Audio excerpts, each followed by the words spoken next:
In a world where magic is controlled by law and government, mages are both coddled and persecuted. Cori Monroe knows she isn't a mage, and her best friend is. Reality isn't always what you know. If you are looking for an urban fantasy with found family, an education-based magic system, and evolving storylines, try My Luck by Mel Todd, book 1 in the Twisted Luck series, available exclusively on Amazon. I have just 75 words to tell you why you'll enjoy Faye's Amulet and Death's Talisman, the first 2 books in the Lady of Death series from Three Ravens Publishing. Wait, how can I convey that much intrigue, magic, and swagger in 75 words? What about the consigliere, the creatures, the victims, that crazy dragon skull? Just 75 words? Find the Lady of Death books by J.F. Posthumous, narrated by Terry K. Job, on Amazon. Branded as traitors and exiled from every city along the crystalline sea, brothers Kildare and Zidane struggle to find their place in the world. Burning with the fires of vengeance, they lead lives as instruments of blood and steel, beholden to no one. By a cruel twist of fate, the two encounter a mysterious tribeswoman who will change their destiny and the fate of the entire world. The Raven and the Crow, Dark Storm Rising, by Michael K. Falciani, and narrated by Joshua Saxon. Available from Three Ravens Publishing on Amazon.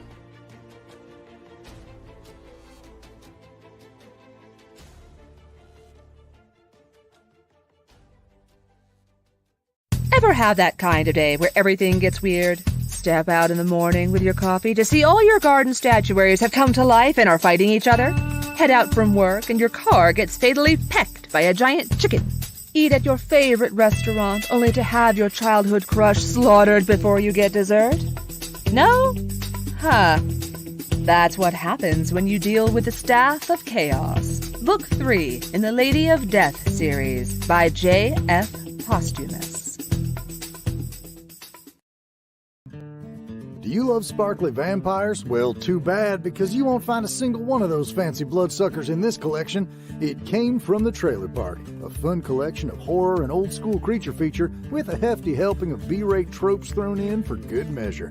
From aliens to demons to werewolves and so many more, you're sure to fall in love with these tales of the macabre. So come on in, take a load off, and get yourself ready for 19 unforgettable tales straight from the Trailer Park. It Came from the Trailer Park, from Three Ravens Publishing, narrated by Talon Beeson. Available on Amazon.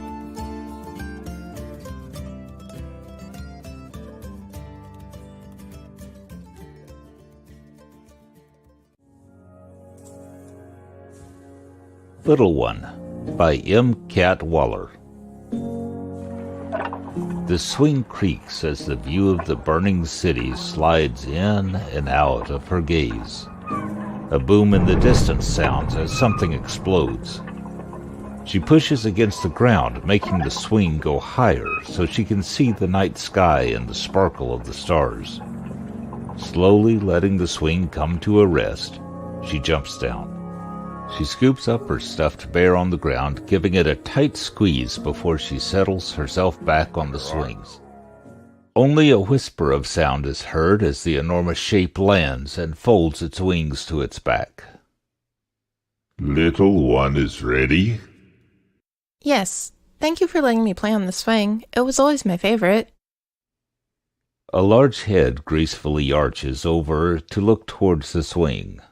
I'm sure we can find a place to hang this for you. What happens now? Looking up, she sees another dragon flying a few feet overhead. This one is carrying a small boy in a claw. She can just hear the boy laughing as he yells, "I'm flying!" There's a thin wall between our world and that of the Fae.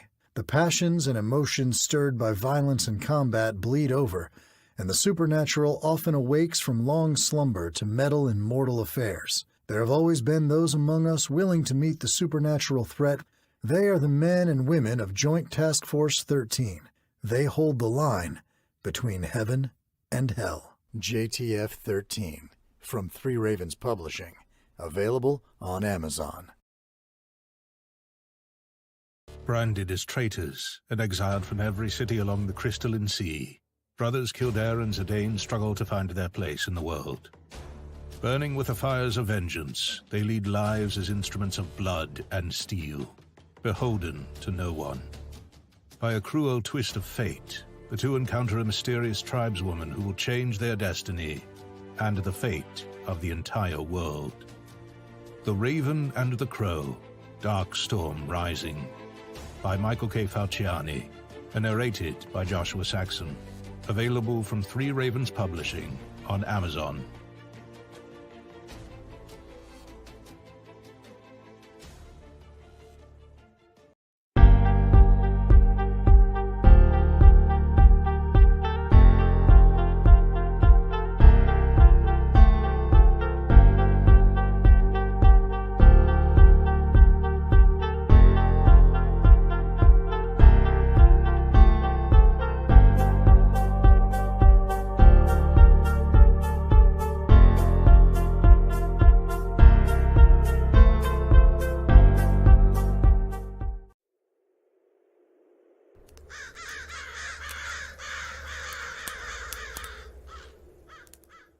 Listen up, you slack-ass minions. The podcast will start in a few. So burn your fucking snuggies, turn off the animal porn, and get your ass ready. Here come the show.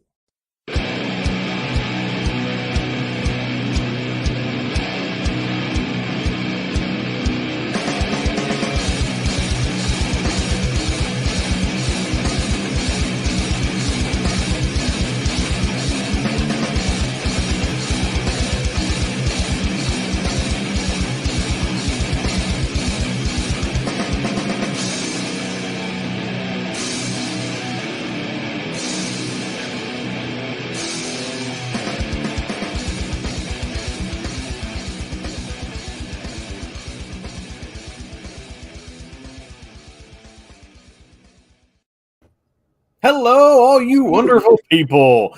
And TDB Pirate Radio is back on the air after I forgot how long because life got in the way. So let's go around the table and introduce everybody real quick. I know y'all know me. I'm that loudmouth dude. So Ron, start with you. Ron Broach, on Ron Broach voiceover and Defender Christian Publications and Defender Publications.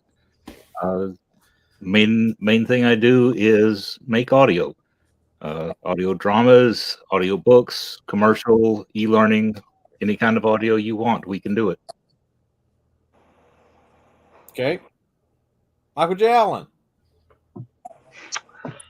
Hi, sorry I'm having trouble with my video. I am Star-Lord, Goofball, and USA Today best-selling author of science fiction and fantasy, Michael J. Allen. Okay. Dave.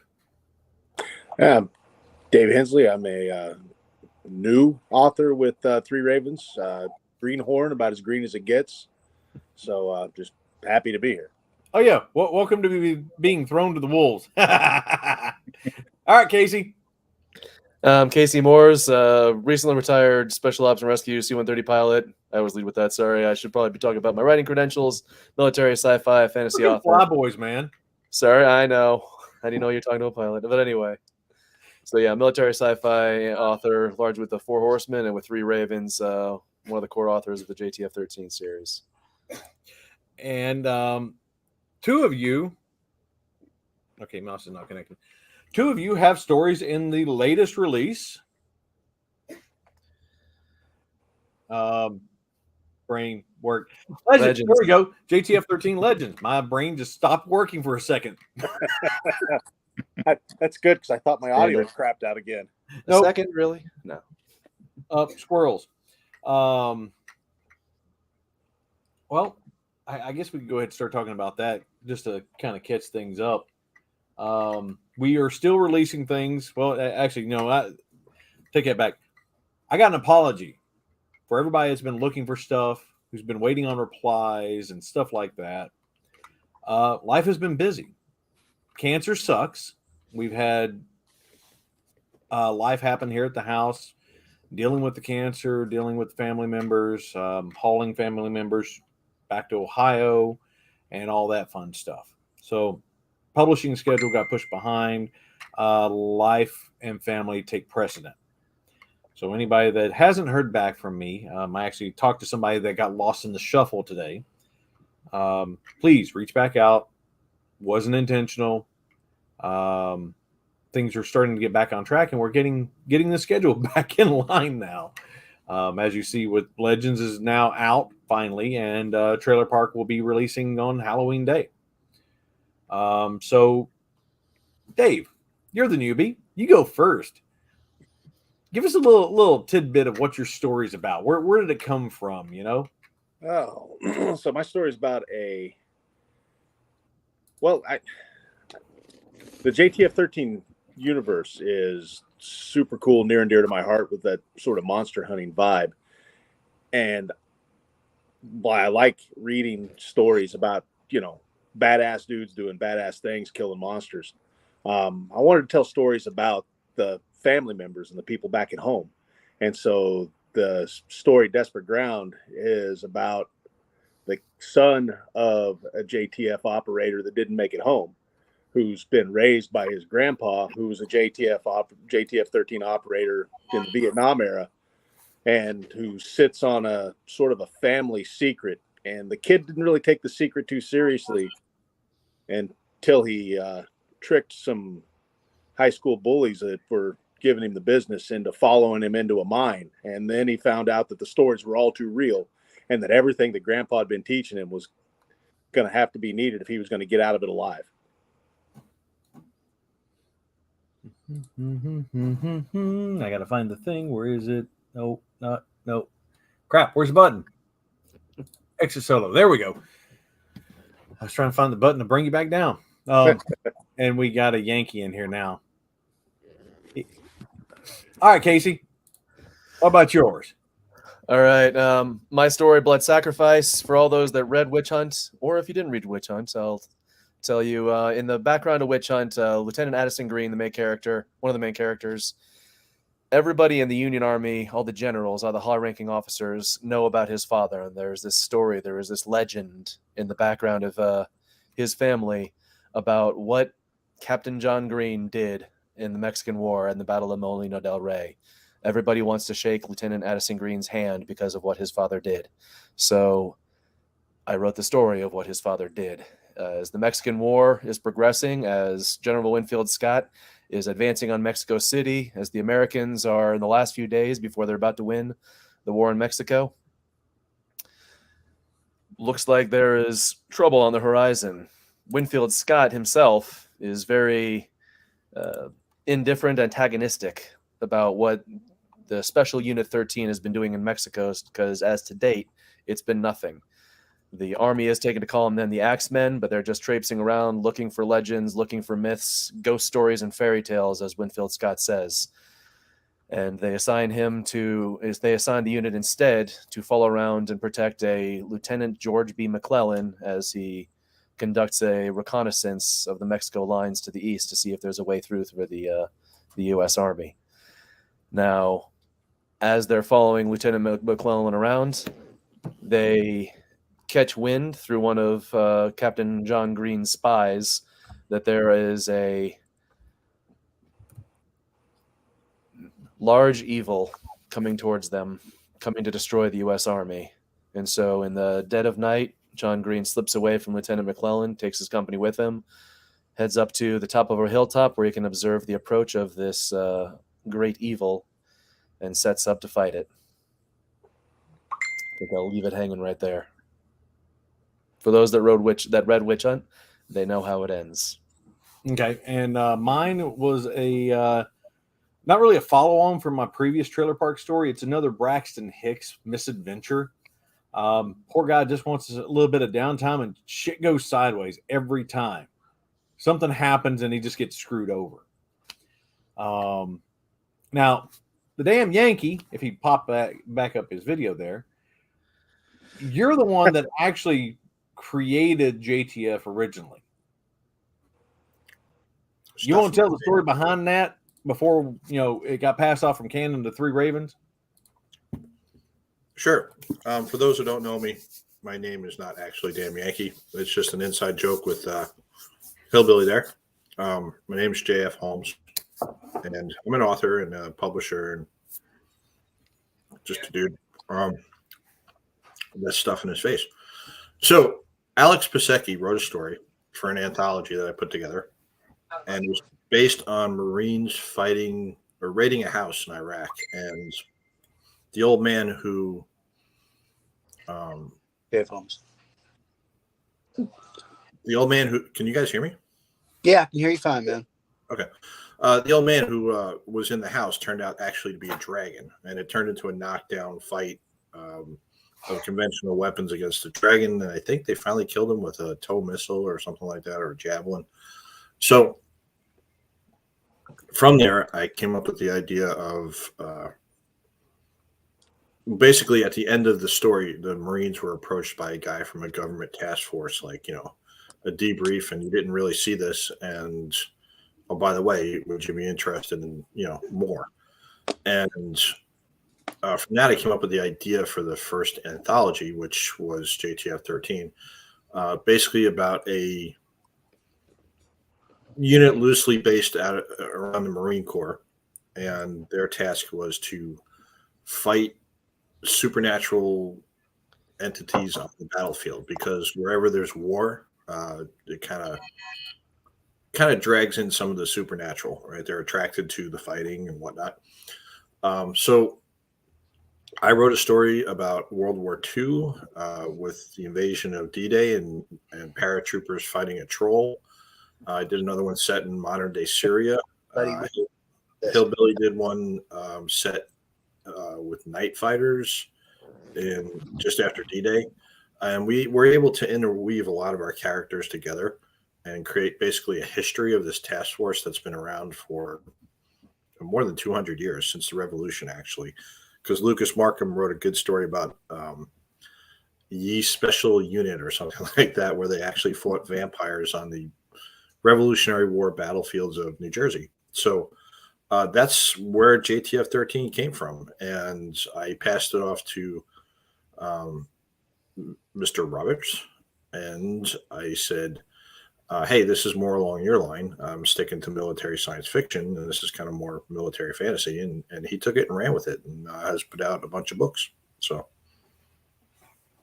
yeah, we're up to JTF Legends is number 6, which I'm an absolute idiot because doing 1,000 things at once. Okay, so my JTF story is actually a follow-on from Widowmakers, where they go into Russia to help out the Allies. Yeah. Oh, and we got a Reggie there.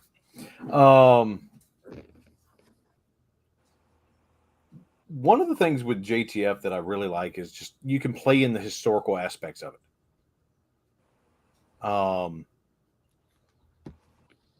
I know Reggie's doing sci-fi. John has done more than a few historical bits and pieces.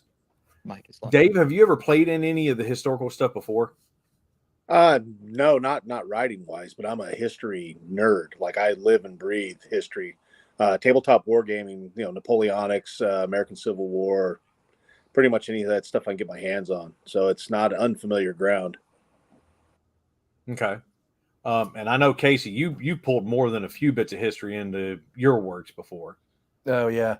When I was doing my research for the Civil War, tried to go the Marine route, since that's what JTF 13 is largely based on, but nobody really knows what the Marines did in the Civil War for the large part. And I found this wonderful series by David M. Sullivan. He's got 4 thick tomes for every year of the Civil War, tracking all the different actions that the Marines were doing up and down the coast, largely as part of the blockading action, which is why nobody really knows about it, because there weren't any major battles. It was all small engagements taking this town or that town up and down the coast. But there is a lot of history in there, and there's a lot of things that I pulled directly. The sinking of the Governor, something that was just sort of a side note to history. I made a major action opener to Witch Hunt. When I was doing my research, I realized that over a 3-month span early in the war, the Marines were in Roanoke Island, the the site of the lost colony of Roanoke, St. Augustine, which is supposed to be the most haunted city in America, and then New Orleans, which is New Orleans. So 3 major supernatural sites over the course of 3 months, and that's sort of where the entire idea dawned for Witch Hunt specifically. But then, I pulled in all the details of history out of the series that I was reading and some other tomes I read in. I dug deep into the Battle of Roanoke Island and wove that tightly into the writing of that. St. Augustine is actually kind of a footnote because the Marines just sort of sailed up and took it, or actually the Army sailed up and took it, but the Marines showed up a little bit afterwards. And I even tied in some of the small details of history into that. I found a couple interesting figures that are forgotten to history. Julius Kroll, an underwater demolitions expert that was in the Battle of New Orleans. And then I took on the details of the Battle of New Orleans itself, the forts that they took, St. Philip and Jackson on the way in. JTF 13 was right there. Special Unit 13 was right there on the front lines. And I try to be as accurate in those details as possible in that battle specifically, and their actions and everything that was happening adjacent to them while that was happening. So I went deep into the history, and I created that as a long series of historical notes at the end of Witch Hunt. And it was a lot of fun to do, and I'm kind of proud of it from that respect alone. Yeah, Mark. Now, you guys have been doing more urban fantasy and just straight up like D&D style epic fantasy kind of stuff. How much historical do you draw on to create your worlds and your characters and the situations? Honestly, it kind of depends on what we're building. As far as history goes, I like to look at history, and Jen pretty much will just consume information of any kind when she's trying to gather stuff and inspiration. And we'll look at battles, how things worked out on many fronts for characters and conflicts. I mean, any major battle I have to have in anything, no matter if it's fantasy, sci-fi, what have you. I always look to great battles that we've had here because you can find the strategies that worked. It's kind of like trying to figure out how you're going to win a chess match. You have to look at how other people win, how other people lose, and see what worked. And we just draw from pretty much history all over the place to see what battles are going to inspire where we should go. Okay. Let's see. We got a couple of comments, and I think I know who this is, since it didn't clock him in. Considering that's probably my buddy Dave. We served together over in Okinawa in the 67th Fighting Cocks. I didn't know you were a cock. Oh man. Yep. And well, the funny thing is, over in Okinawa at that time, we had the 12th Fighter Squadron, which was the Dirty Dozen. We had the 44th Vampire Bats, and we've had the 67th Fighting Cocks. And if you've seen my cut, you've seen the Vampire Bats and the Cocks patch, because I was in both of those squadrons. But whenever we did a rainbow somewhere, we were the Dirty Cocksuckers. Naturally. Because why not? Yeah. Hey, remember me when you were there. Well, remember when you were out there. When I was there, I got there in 98 and left in 01. All right. Way before me. We probably had this cock already. Okay. Well, when I was in the 44th, we had to buy a brand new speed brake for the 15s going back to Elmendorf because somebody decided they were going to take reflective tape and then double bubble it on in this big dong shape underneath it. And when they flew in and landed and the speed brakes came up and everybody's like, oh, the deployment's coming back, and they got it on camera. So we had to buy a brand new speed brake. Nice. Yeah, that wasn't good. We got in trouble for that crap. But okay, so Michael, what have you used historical research on your writing? The Guns of Underhill is a particular spot. That is, of course, alternate history or 19th century alternate history epic fantasy. More pertinent to you because, of course, we're talks for the second book in the series. For the first one, most of the history surrounded the Transcontinental Railroad and the indigenous tribes of the era, as the plot revolved around a half-elven druid turned gunslinger who's forced to champion the laying of a dwarven railroad across the Fey continent. Obviously, there was quite a mess for that, but I needed the city names. I needed the topographies correct. I needed the tribes and what each individual culture looked like as we reached them, including using some of the original names that got replaced, like the Iowa. The sequel to that is in 19th century China. And so the research for that, I mean, I've got books that are like this thick and they're tiny, tiny print for going over what was going on with the opium rebellions, the killing of was it Cece's, Dowager Empress Cece's son's regents so she could take power, East India Company and its move to try to force open ports. I mean, there's a lot of really interesting history that really played into what was going on in Guns of Underhill. Okay. What is? I guess technically you could say I did research for Crossways, but I lived through the 80s, so it wasn't quite as much. Yeah, that didn't count as research there. What is one of your favorite historical fictions that you've read before? Something that's actually influenced you. Oh. And anybody can chime in. Take your pick. Oh man, Killer Angels, Gods and Generals, Last Full Measure, man, all three of those are awesome. Okay, Gods and Generals is a really good one. Gods and Generals, I don't know if those are borderline historical fiction in that, he's writing their point of views, but it's more trying to be straight historical nonfiction almost as much as he can be. I'm personally a big fan of the Sharp series. Richard Sharp, Bernard Cornwell's following an officer through the Napoleonic Wars, through the Peninsular Campaign in particular, but it continues on well after that. That was one of my favorites growing up. I think I've devoured every single one of those. Hornblower isn't bad either if you're into the naval. Hornblowers is good. You guys might hate me for mine. Outlander. No, Outlander's awesome. No, Outlander's well done. She did a damn good job pulling it in and not inundating you with so much information. It's like she's trickling it in here and there as the character's learning it through her own eyes, and just like, this is beautiful. Yeah, she's not real. And there is a lot of real history in there that's really well done, really well interwoven. The mountain medicine that she's bringing into it, that's real mountain medicine. How she made laudanum, or not laudanum. Was it she was making laughing gas? And blows up the house on accident. Yeah. Sorry, Six Cats decided she was going to make an appearance. But yeah, the amount of research that she had to do on that had to been insane. Oh, here's a good one. The Flashman series. Anybody else read those? No. I'm sorry. You have to, because it's so tongue in cheek. It's sort of like if James Bond was in the 19th century, but it was a total dickwad, total douche. Sorry, he was a total douchebag.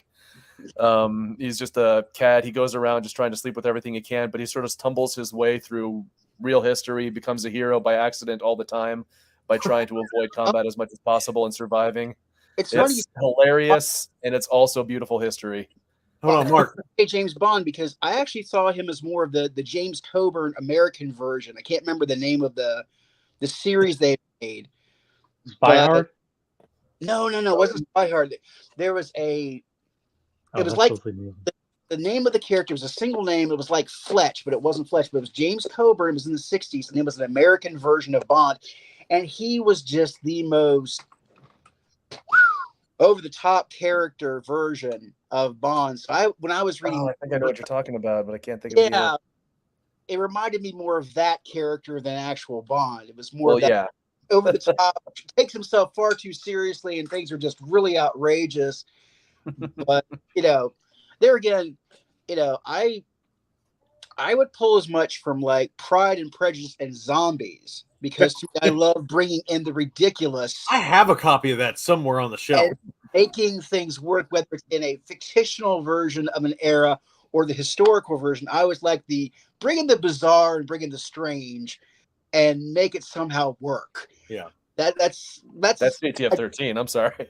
Yeah, it's like a Abraham Lincoln vampire hunter thing. Oh yeah, that was good. I actually got a signed copy of that from Bill Oberst Jr. because he contacted Jen and I when he got the gig and said, "You're not going to believe what I'm doing." And I'm like, "Dude, that's righteous. I have got to see this when you're done." And he actually sent us a copy. It was like, "Enjoy." I'm like, "Oh baby, I'm going to be emailing you the second I'm in the credits on that." Okay, now that's actually funny because because of you guys, we ended up landing Bill Oberst as the opening essay for last year's Trailer Park. Yep.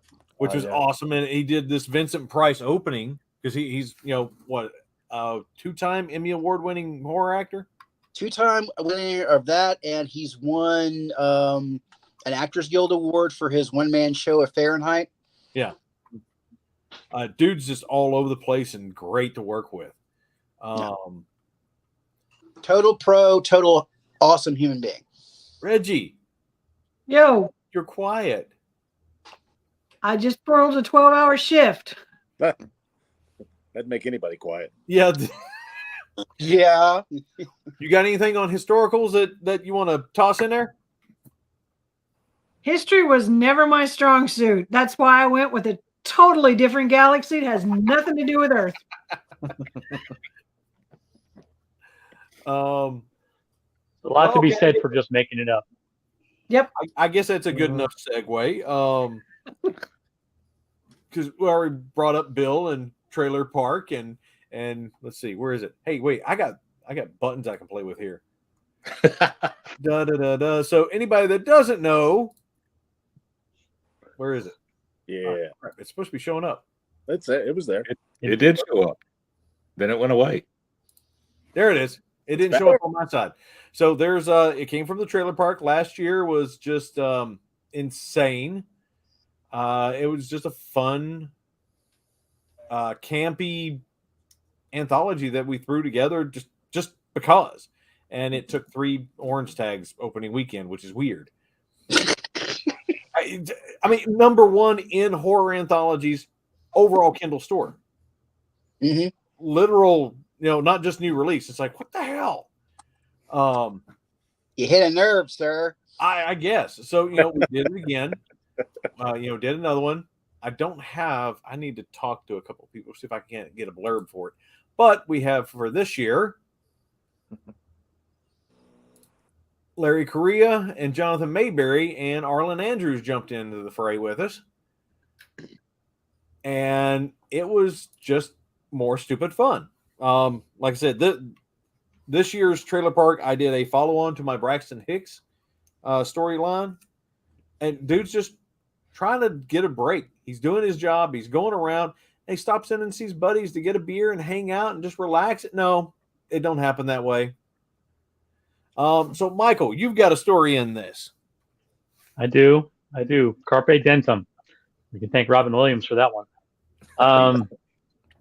So it's yet another of the Sam Bridger stories. Sam Bridger is, well, I mean, he's a hapless trucker that can't read a map but keeps saving 11 universes all at once. He's absolutely nuts, and this time he's helping out his cousin, who's a moonshiner, and dealing with the fact that the lady living across from his cousin happens to be a literal man-eater.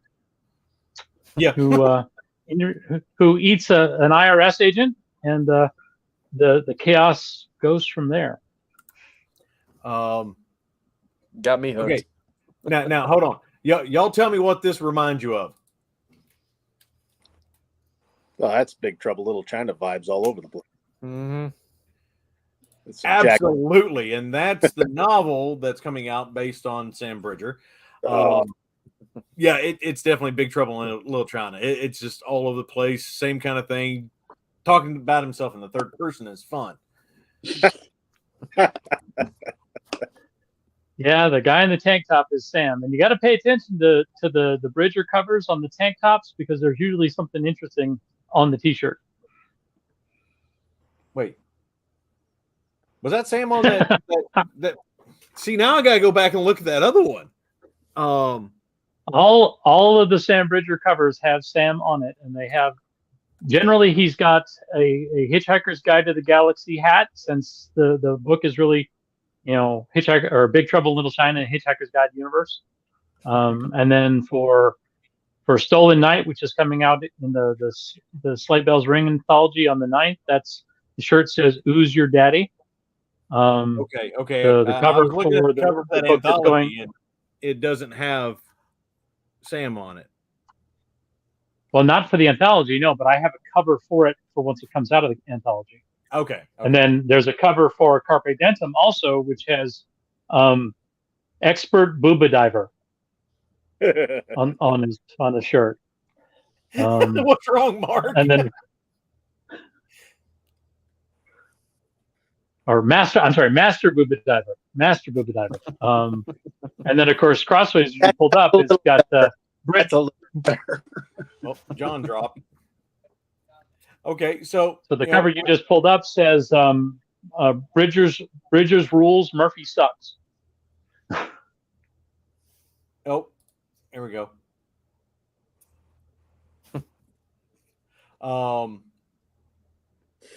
So along those lines, with the cheesy B-rate, campy, movies like Big Trouble in Little China and Ice Pirates and Spaceballs and things like that. Yeah.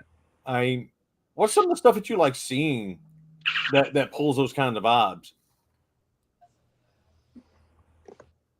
Me or the team? Any of you?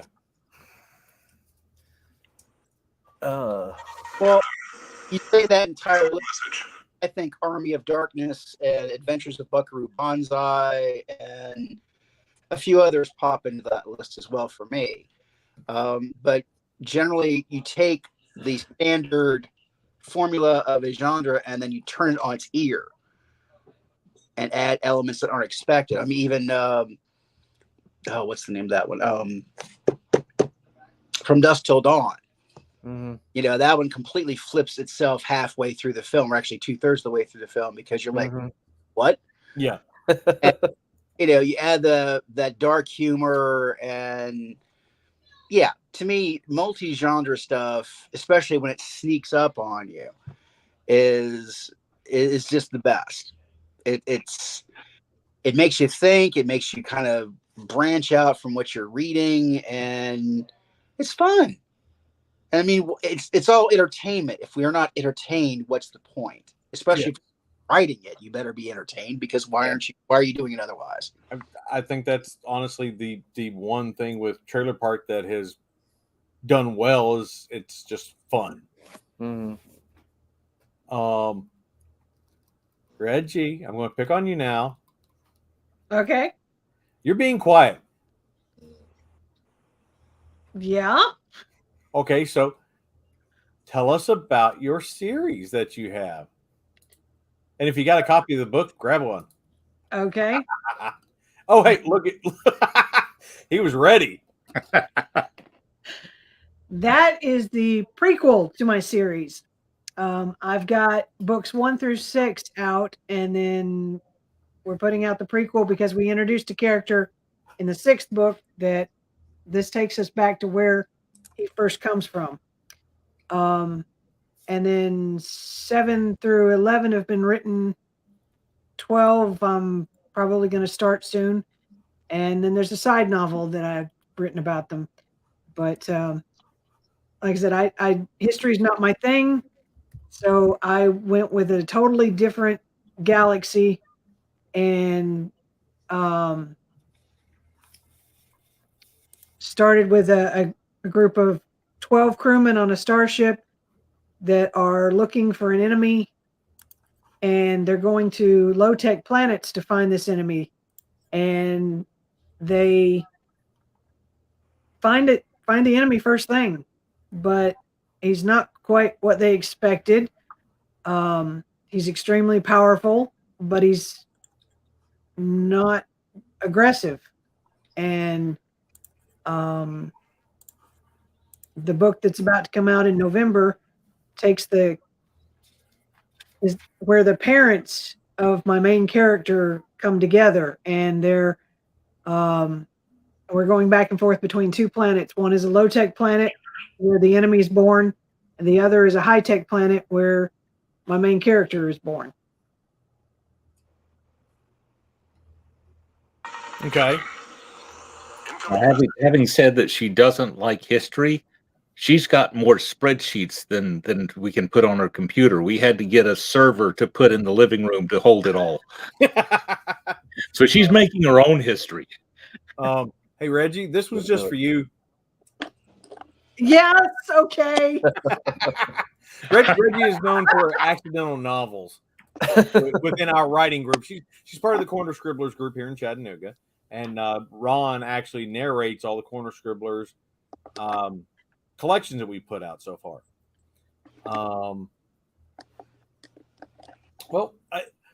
Besides Legends and Trailer Park, what else you guys got going on? What you got coming out?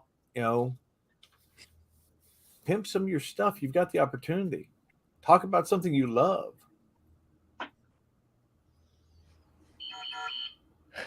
Don't all talk at once. Well, you give them a moment to talk before you jump in. But I mean, for me, it's Crossways. I've had this book. I've been developing it forever, and I am absolutely in love with the Sam Bridger character. He's hilarious.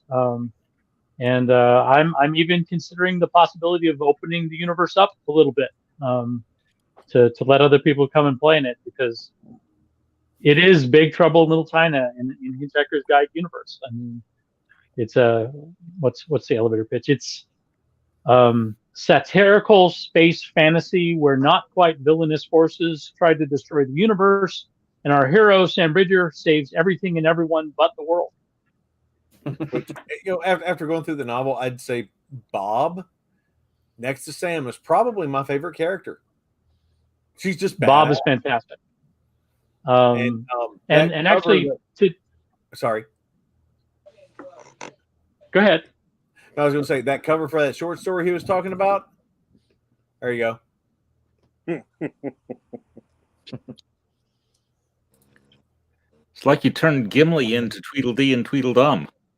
Ooh, nice observation. You're close. You're close. And Bob has a counterpart when you look at it. There's Bob in the Wayman Chronicles universe, and then there's Alex in the Guns of Underhill universe. They're very similar. One's a gunsmith and one's a mechanic, but they're both showstoppers. I had to completely redesign Guns of Underhill because the readers wanted an Alex story, and I very much expect to have to come up with a Bob story. The editors for the story had several requests for Bob's specific scenes. Well, I mean, that weren't in the book. Okay, for a side character, Bob was very well developed, and it just it seemed. Hold on, and people will understand this once they actually get a copy of this. Bob was well developed. She had flaws. She wasn't cardboard. You know, people can connect with her. I mean, as a mechanic, yeah, I can absolutely connect with that side. And the idiot drivers, pilots, breaking things all the time. Sorry, I gotta bust your chops when I can, Casey. I only broke the one plane and they fixed it. They always say that. Well, wait, that's right. You were Navy aviation, wasn't you, Dave? Yeah, I was an aviation structural mechanic for 20 years on Tomcats and H-53s and H-60s. Okay. Well, Ben is definitely watching and listening. Yeah. I'm still laughing at him voting for Neary. Nothing like the princess that abducts the hero. Right. No, there you go. Things on their ear. That's one way of doing it. Well, what about you, Casey? I just typed the end about 2 hours ago. I typed the end to a novel that I've been struggling with for a few months now. Actually, because it's the last solo Four Horsemen novel I'm going to be writing for a while, because I just got pulled into a major hopefully major new series that I'm really excited about. That's sort of the secret project that I don't want to discuss too much. So I'll stick with what I just wrote. I just finished the first, what hopefully, if I got it in time and if I get it there in time, will be the first epic companion novel in the Four Horsemen series. After Assassin, Hunter, and Ally, the trilogy of the Deepic, the cat assassins in the Four Horsemen universe, my very first accepted short story ever. Wasn't the first published because Storming Area 51 beat it by like a week. But my first ever accepted story was Blind Fury, which followed Zato Hachi, a blind samurai in a world of, guns and space battles and robot mecha. He's a blind samurai. He's a blind swordsman. But he was contracted to be killed by a Deepic in my first short story. Shenanigans ensue. They wind up working together. They made a guest appearance in my novel Mess with the Bull, and now they've got their own standalone novel set after the events in the novel Ally. They are making their way forward. And the story is split between their story, which is a traditional Japanese slasher samurai storyline based on the Zatoichi series from Japan from the 60s and 70s, both the cinemas and the TV series. The other half is their young Kit trying to do her own thing and work through the conflict herself, at the same time trying to be the first Deepic punk rock star in the history of the universe. So got that going for it. It's sort of this very strange dichotomy that I've spliced together, but I kind of love where it went. Like I said, I struggled with it for a while. I've struggled with this book, I think, more than most others, but I finally got there today. Love where it's at. We'll see how quickly we can get it out there. Okay. I've also got a Fallen World novel that I wrote that's going to be out in December. The Guilted Cage, as in guilt, like Jewish guilt, that sort of thing. Yeah, not Jewish guilt, but anyway, that type of guilt. The Gilted Cage, set at the Air Force Academy after the apocalypse. Oh, you finally finished that one. Okay. Sorry? I remember you picking my brain a little bit and bouncing ideas on that one. Oh, yeah.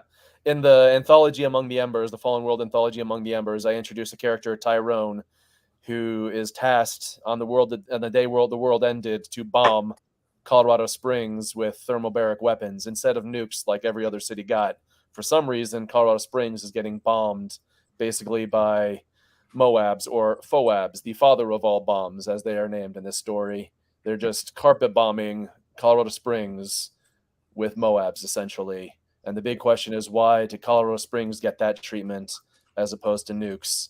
The answer happens in the Gilded Cage. And the short version is there is something in NORAD that everybody wants, even after the world has ended. So that's where the story centers. Okay. I'll just sort of throw out there that there are some cyborgs and there may be some giant wolf riders or some wolf riders on giant wolves. All right. Besides that prequel run, you guys got anything else coming out? Or anything else you're working on?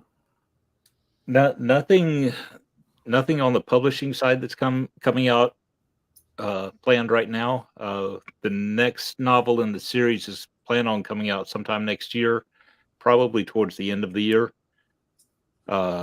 We just released book 6 in the series, the Defender series. That one came out about 6 months ago, so it's still fairly new. As far as audiobook goes, I'm working on 2 books for the Greymen series. That's an interesting set of characters. Pretty much a Texas border agent and his family that own a ranch, doing all the things that someone who's been in law enforcement for the last 40 years would be doing as a retired law enforcement who can't get away from it. Yeah. And the character creation process is interesting. That's the fun part of the audiobooks for me. I mean, I like the technical stuff, the editing and mastering and all that side of it. I'm good at that. I've been in audio for 30 years now. But the character creation is is what makes the story.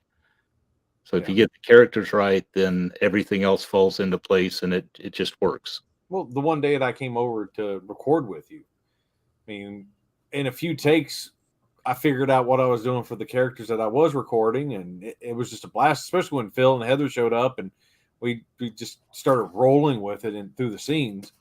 Yeah, it's actually easier to record like that than it is to just sit down with me doing all of the characters, because when you're doing a drama like that, you have one person that's doing one character, and that's their persona for that period of time. When you're reading the book, I may be the main character for this sentence and the villain for this sentence and the third person character that's not really a character over here for this one, and then back to the narrator in between all of them. And ideally, production wise, you go through and you can run your mind fast enough to make all those switches as you go. But if you don't, it means you stop and back up and go again as the other person. Yeah. Mark, you've done some voice work before, haven't you? Yeah. You understand what we're talking about with that? 'Cause oh yeah. If you guys have never done any voice work or done any voice recording, do it just because it's fun. It's an awesome experience if you get the opportunity. Oh yeah. You get to see the flip side that you don't normally see. Mhm. And I always love the hands-on research. I mean, it does fall into research because you get to see that side of things. Yeah. Well, for me, I've always been as inspired by audiobook versions of writing as I am by the writing itself. In some cases, more so, because my idea for what a character will sound like, or the cadence of their speech, or even how they inflect words, could be, and usually is, completely different. For me, like Frank Muller and David Duncan Stiers and I can't think of his name, Jim Dale. Anything those guys read, I'd soak up, because to me it's like there's individual voices. And since I've also done screenwriting for movies, television, in addition to novels, and I actually attempted to do audiobook for my very first book, which I am going to finish editing this year. I promise, Scott. I promise. We'll get on. Somebody else is reading it, though, because I will butcher it horribly.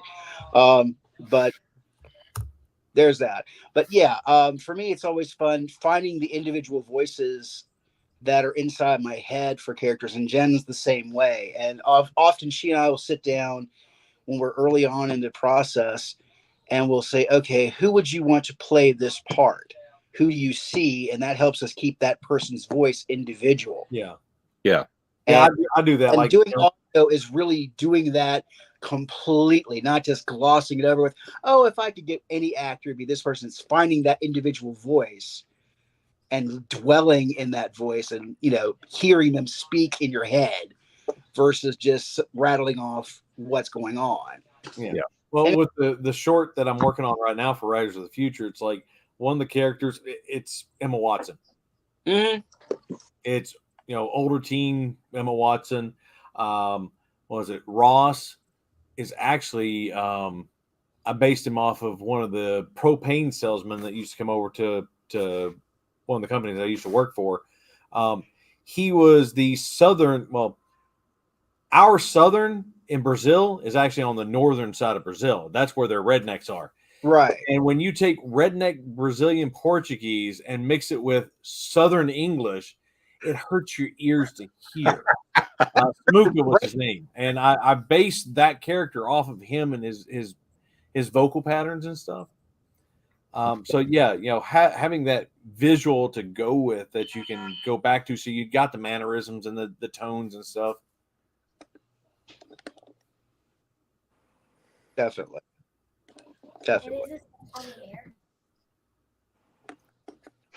You can look away, Casey, and talk to the daughter that's talking to you. I agree with you on Jim Dale. I've loved him since the original Pete's Dragon. The kids are asleep. Do what, Michael? I was agreeing with Mark on Jim Dale. I've loved him since the original Pete's Dragon. Yeah. His readings of the Potter series are just. I find as much inspiration from his narrations as I have from Frank Muller, who's to me the American Jim Dale, as far as just how completely he will encompass a just entire cast.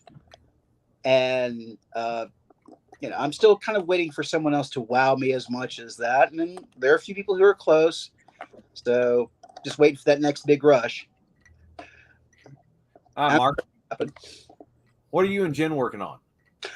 Oh God, what aren't we working on? We're still ticking away at the fourth book in the Lady of Death series. And I'm editing the very first novel that I wrote, the one that I actually kind of inspired Jen to become JF Posthumous with, which is Dark Flowers Prize. That's the first big world book in the Kasari series. We're still working on the anthology collection for bringing in our fantasy world, and that's still allowed.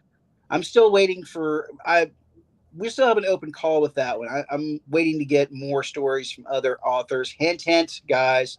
Hey, I already got one in. I know you do. That one's still open? I thought we I got mine. I hadn't heard anything. I was assuming the worst. As far as the Ravens are concerned and everybody involved, that bring it to us.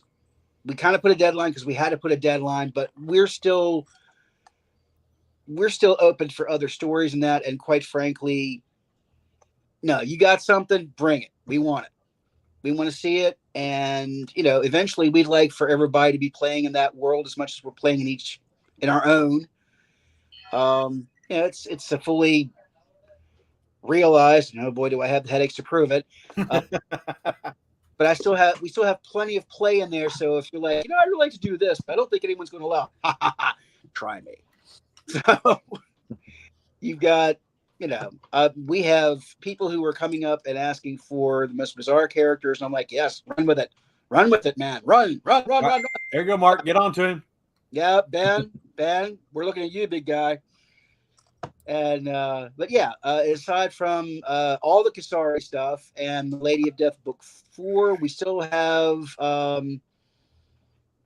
we got the third book. We have to finish editing the second book in the Taking the Night series, the Nightshades, which is our superhero-ish kind of Batman meets Wonder Woman against the mafia in Chicago kind of style series. Second one of that's coming out. That actually is technically it's a romance. We can't deny it any longer. We were nominated for the award this past year, so we're stuck with it. But we had a second one in that, and we've got at least a total of 5 planned for that one. So we're constantly chipping away at those things. Kind of where our brains go, we try to follow it as much as we can, and we always seem to let Mr. Scott's squirrels loose at any moment. So I don't think that's going to stop anytime soon. Dave, what you working on? What's coming next? I am working on like the back 6th of the novel Quid Pro Quo, which is set in the JTF 13 universe between the Mexican-American War and the beginning of the American Civil War. It's set New York City, 1851, and it's features it's sort of a weaving story of a poor, hapless accountant. If I was going to have an actor play him, I'd probably try to get Rick Moranis from the Ghostbuster period. And it's sort of the origin story of how this accountant becomes like a Pale Rider meets Elric. He gets strung up by a street gang and left for dead and makes a deal at a crossroads and winds up with a gun that can strip the soul out of anything that's, alive. And on the other half of that story is Lieutenant Dunbar and his trusty assistant, Bosun Smith, And Dunbar and Boats are busy trying to track down the thing that's ripping souls out of gang members all over New York. You wrote Bo into this? Yeah. I asked him first. I needed somebody to help out the poor lieutenant. You can't leave officers on their own. Turning off, whose bad things happen to him. They got to have some enlisted guys to back them up. Oh, that's fair. That's fair. And Mr. Dunbar, he's one of the few operatives that came out of the Mexican-American War that was part of Special Unit 13. But he was a past midshipman when it happened. I mean, he was working, rear area security duty on the Gulf Coast, dealing with like Jaguar, wear Jaguar nights and stuff over there, and it was nowhere near when poor Captain Green does what he has to do. And so this poor guy's guilt-ridden that he survived. He should have been there with the captain and wasn't. And he's been assigned to duty at the Special Archives in the Naval Lyceum and the Brooklyn Naval Yard, because the Navy really doesn't know what to do with this guy.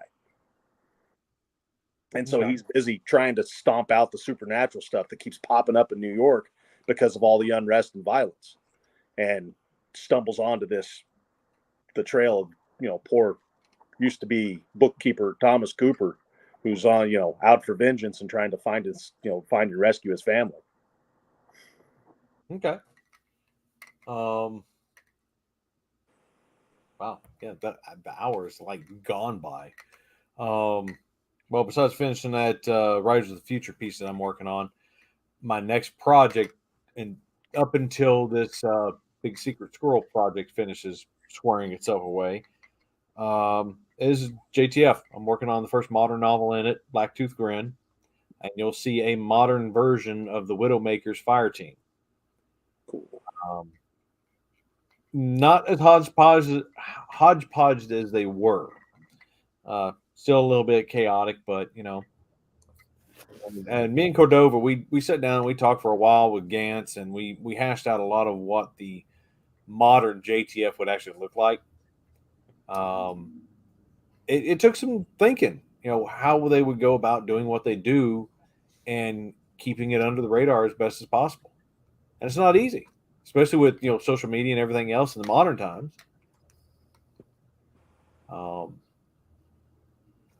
But what was it? Oh, okay. So I have notes. I made a lot of notes. Something else I wanted to bring up, because all of us tend to get locked in and we go on tangents and hyper focus on what we're working on and forget about other things. So what do you do for downtime? We as authors all need downtime in some way, shape, or fashion, even if we suck at it. Well,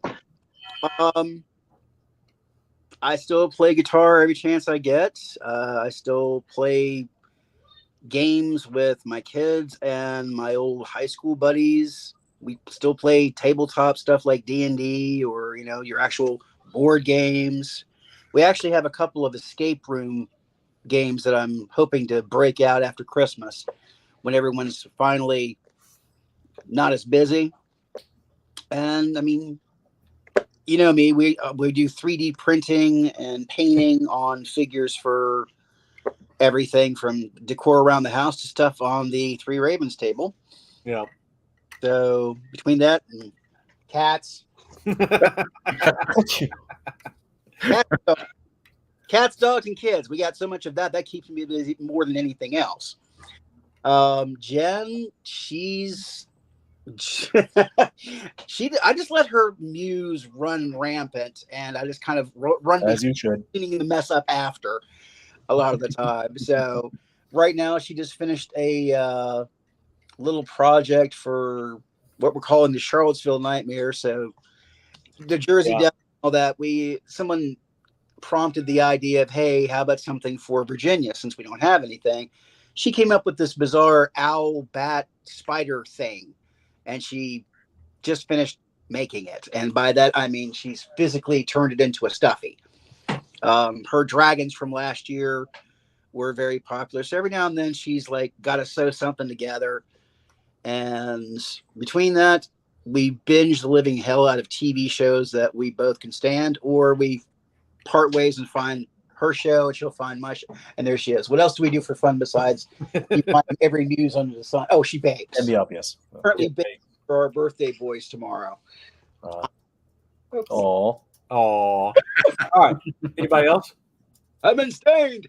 Oh, that's tasty. Get that away from me before I I blow know it. what Michael does to relax, especially on a reward side of things. Yeah, I kind of suck at relaxing. I used to reward myself for finishing a novel by starting the next one. I've grown up a little bit. We just did the run. I had a double VN, so I go up to Game Galaxy Arcade in Smyrna, Tennessee. Spend a day just playing old arcade games for no particular reason. I'm a little over Game Galaxy, so I'm looking for a new arcade. But well, there's another one up on the great, north side of town. Well, there are 4 in the Nashville area, but I'm looking for something in like Birmingham or Montgomery. You know, basically another 4 hours, but in a different direction. Right. Okay. Because Game Galaxy is pretty hard to compete with. It's huge. Yeah, there's hundreds of games and pinball machines, and oh my dear God, that place is like heaven. Oh, it is, and I mean they raised their prices, but they're $15 to play all day, and I mean all day. It was $12 last time we went.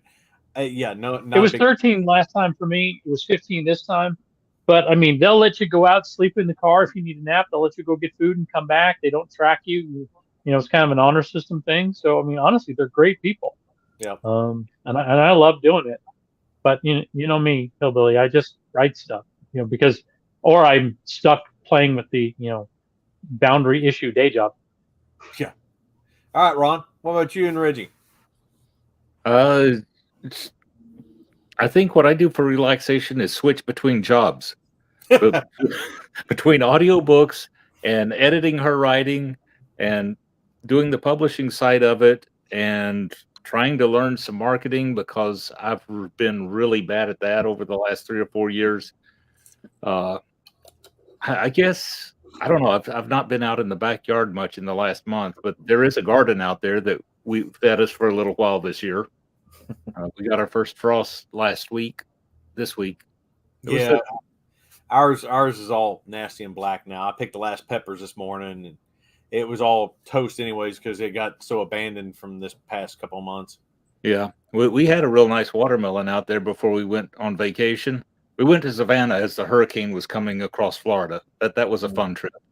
But we had a watermelon about that big that wasn't quite ready to pick, and then when we came back, it was rotted.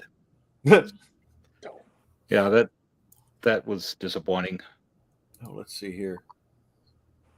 There's from Ben.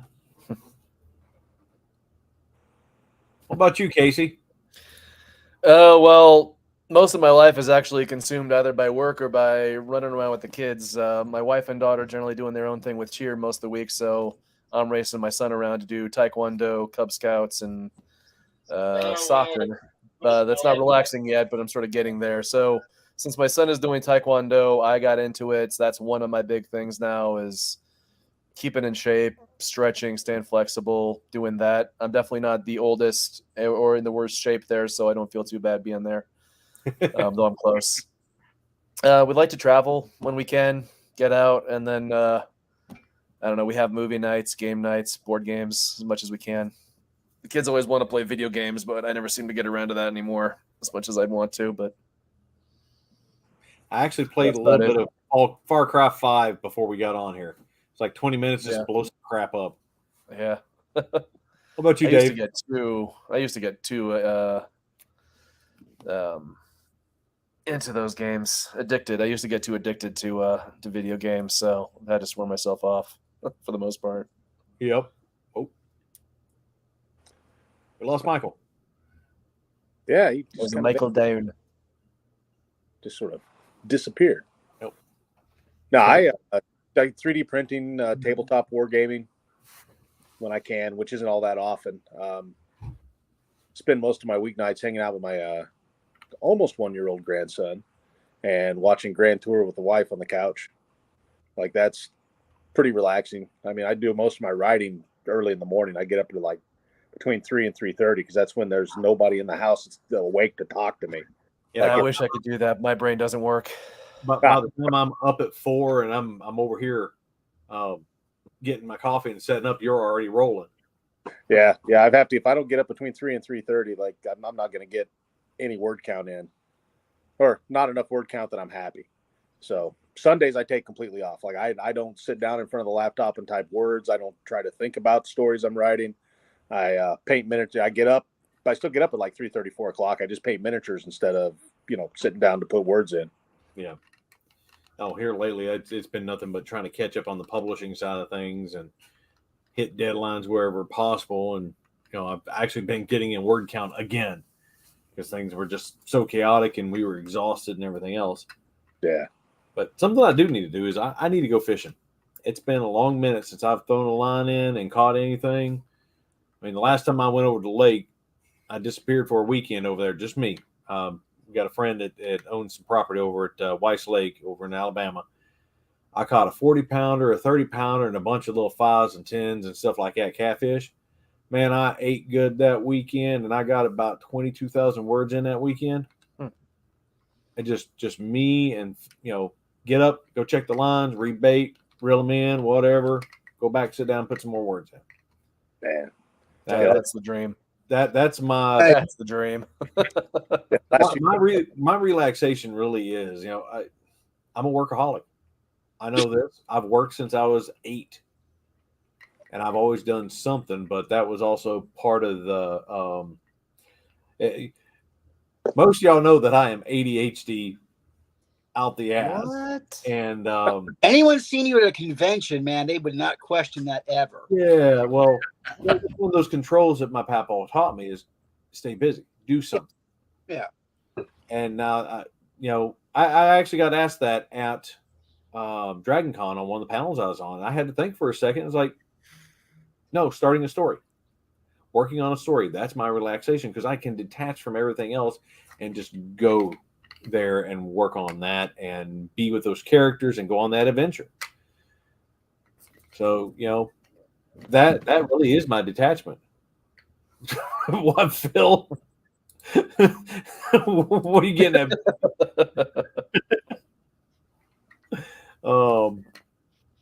And I don't know, but I'm usually doing something at the same time. I'm working on the bike and I'm out there taking notes. I'm piddling around and jotting down notes. It's that's my happy spot, is the creation. Oh yeah, that's my day job. I spend all day behind the wheel of a pickup, driving around, putting signs in the ground for real estate. It's just me in the truck, which means when something pops in my head, I have to pull over to the side of the road and thumb type like a madman on my phone. And once I master this dictation thing, I'll probably triple my word count. Yeah, I was going to say that rig that Ben's got that he's doing dictation on, he's getting like 2,000 words in the morning half the time. Like, dude. Go, I can't manage that. I cannot. If I try to vocalize my ideas, it just, I've had a stutter since I was very young anyway. And if I try to use that software, it won't work. I actually have to sit down, drown myself in music, and just type. So anybody that could use a dictation, I am pleased as punch and happy as hell for you guys, because it's like, yes, that would be great. Well, normally, voice to text don't work well with me. But, I've gone on walks over to the battlefield and just dictated straight to Google Docs in my phone. And it's good enough that I know what I said. So I can go back when I do the polish run, clean things up. I know what's there. It's getting the meat down. At minimum, getting that rough draft idea and outline in place. Just doing that brainstorming.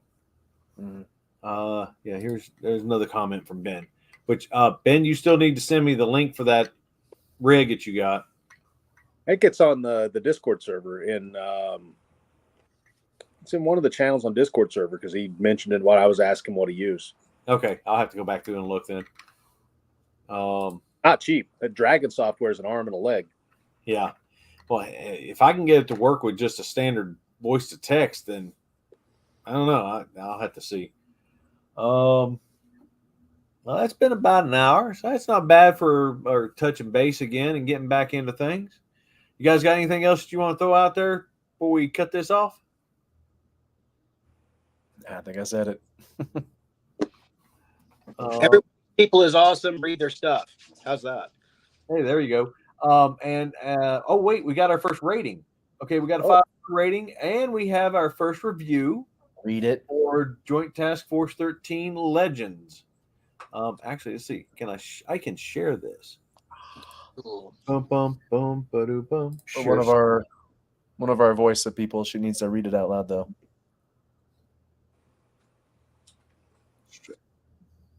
There we go. Got a 5-star. Hey, wait, yeah, we do have a voice actor. Can you read that, Ron? Let's see if I can. Can you make it any bigger? I can just send you the link. Did we say can or may? No. Let's see. Private chat. There you go. There's the link for it. That'd just be easier. But let's see. Number 10 in new releases last I looked. Fantasy anthologies, we're at number 10 for new release. New release military fantasy. We dropped one. We're back down to 9.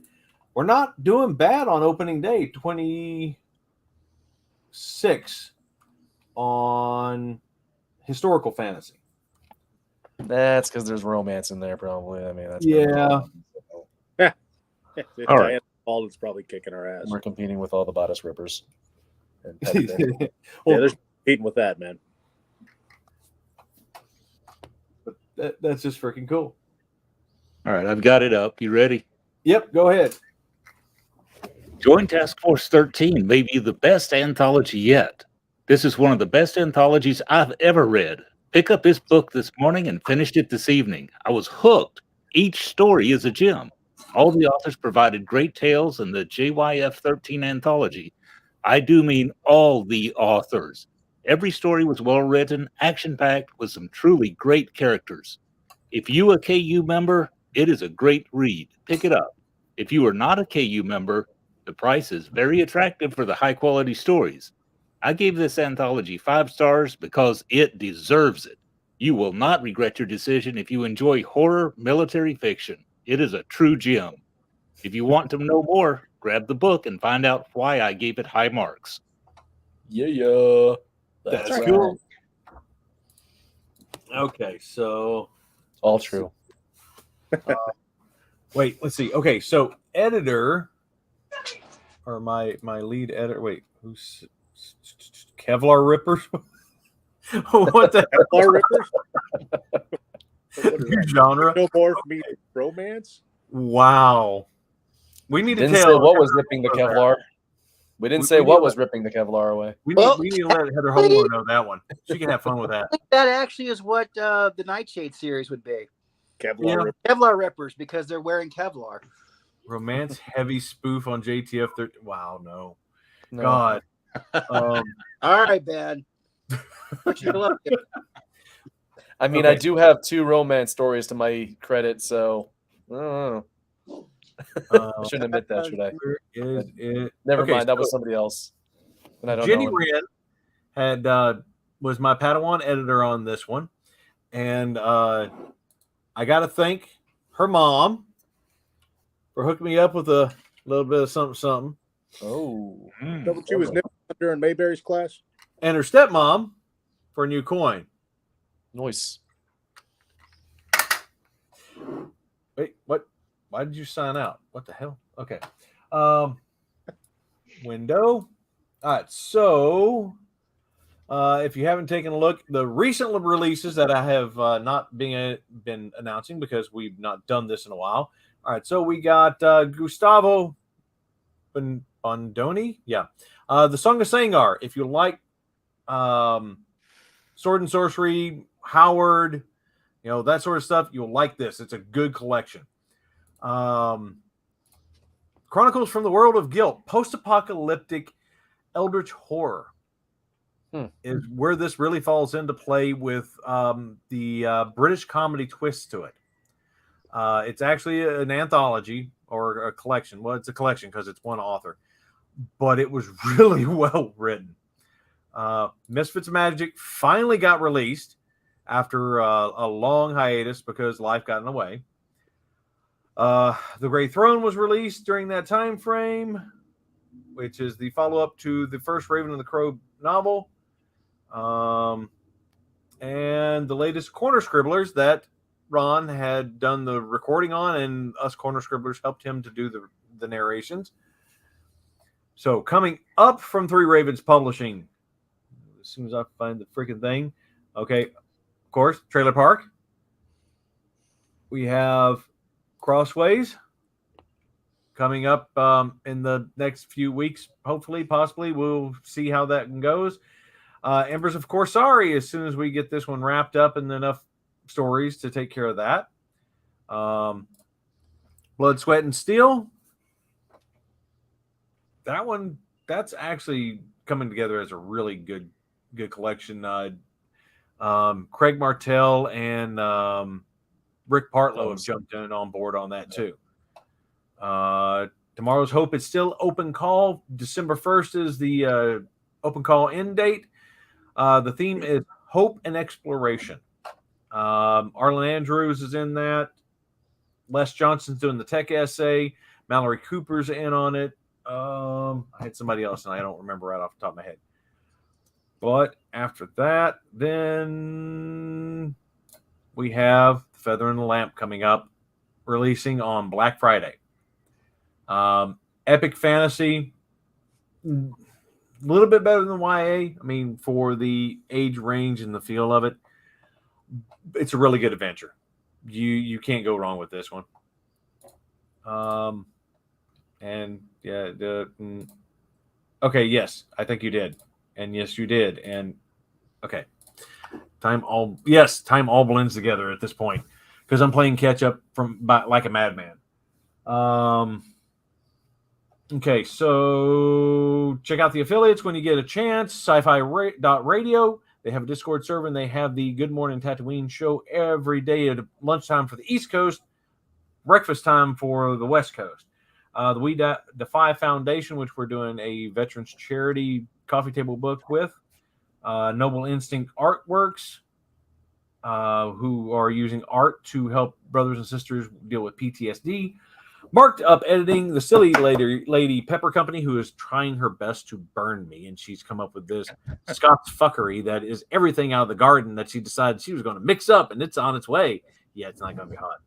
Love you, sis. And if for anybody that's actually interested in going to Superstars this year, you can get $100 off your registration with Three Ravens SSSW 2023. Look on the Three Ravens site on the sidebar. The code is there. Writers of the Future, worthwhile. It has value. Go give it a shot. And otherwise, follow these people, look them up, and check their stuff out. Buy their books because it's good.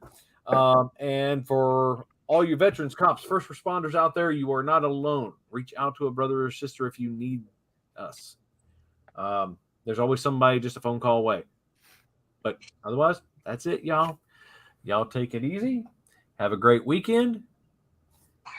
And we will see you on the flip side.